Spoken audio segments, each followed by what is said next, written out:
Slope of a line basic topic है, मैं जो टॉपिक पढ़ाने जा रहा हूं उसके लिए मुझे बताने की जरूरत नहीं। Slope of a line is represented with the symbol M. अब इस सिंबल एम के साथ स्लोप को एक बार और समझते हैं। ये होता है tangent of the angle made by the line, tangent of the angle made by the line with the positive direction of X axis. Positive direction के साथ जो एंगल बन रहा है उसका tangent, tangent of the angle यानी कि m is equals to tangent tan theta.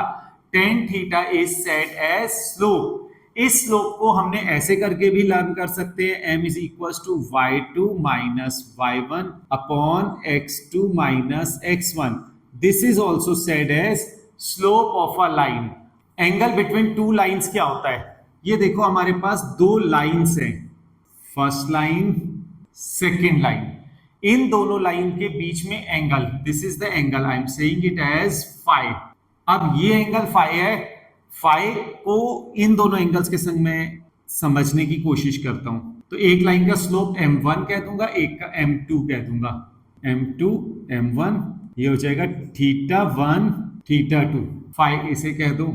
अब theta 2 can be written as an exterior angle, इस ट्राइंगल में बात कर रहे हैं। An exterior angle is equals to sum of interior opposite angle theta 1 plus phi. Theta 2 is equals to theta 1 plus phi. So phi can be written as theta 2 minus theta 1, taking 10 on both the sides, दोनों side 10 ले लो। 10 phi is equals to 10 theta 2 minus theta 1। 10 theta 2 minus theta 1, 10 a minus b की identity, 10 theta 2 minus 10 theta 1 upon 1 plus 10 theta 2 into 10 theta 1। अब 10 theta 2 क्या हुआ? m2 minus m1 upon 1 plus m1 m2। ये आ गया 10 phi, angle between two lines. अगर मुझे phi निकालना तो 10 उधर ले जाओ, 10 इनवर्स हो जाएगा। इसके ऊपर एप्लीकेशन क्वेश्चंस आते हैं जो हमें करने चाहिए। देखो क्वेश्चन क्या है, the slope of a line is the double of slope of another line. एक लाइन का स्लोप m1 मैं m कह देता हूं एंड m2 क्या हो जाएगा 2m। Slope of a line is double the slope of another line. Slope of a line is double the slope of another line. If the tangent of angle between them, if the tangent of angle between them is 1 upon 3, we need to find the slope of the two lines. We need to find the slope of the two lines. We know that tan phi is equals to m2 minus m1 upon 1 plus m1 m2। इसका mod कर दिया करो। Mod किस लिए कर रहे हैं हम? एक्यूट एंगल आना चाहिए। Angle between two lines must always be acute. देखो एक्यूट कैसे, मैंने कहा ये देखो दोनों लाइनों के बीच में एंगल एक्यूट बन रहा है। अगर ये कभी ऑब्ट्यूस हो जाएगा तो I will not calculate the obtuse angle, मैं तब भी तो एक्यूट ही कैलकुलेट करूंगा। तो हमेशा एंगल बिटवीन टू लाइंस हम एक्यूट वाला ही कैलकुलेट करेंगे, इसलिए मैंने मॉड लगा दिया। अब m2 की वैल्यू कितनी है? 2m minus m1 is m upon 1 plus m into 2m is equals to 10 phi, that is 1 upon 3।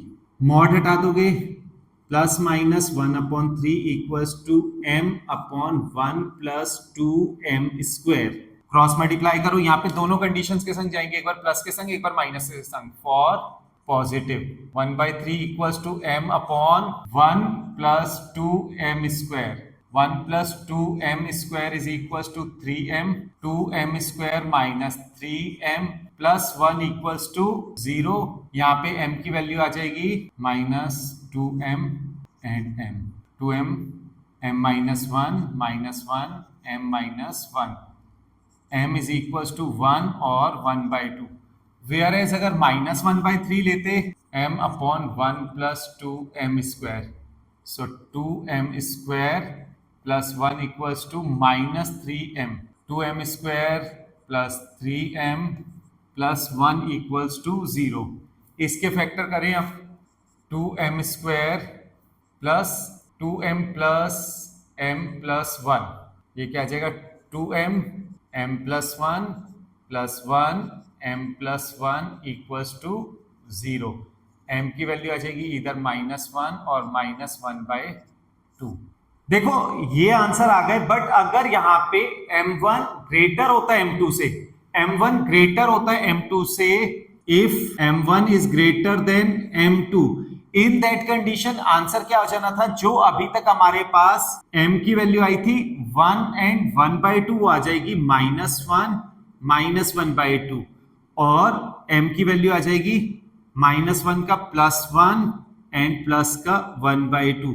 तो ऐसे करके 4 answer in this favour and 4 answer in against of that, ऐसे करके 8 आंसर बन जाएंगे। होप आपको समझ में आ गया होगा। मेन ये फॉर्मूला है, इसके ऊपर नंबर ऑफ क्वेश्चंस आप सॉल्व कर सकते हो। ठीक है, थैंक यू।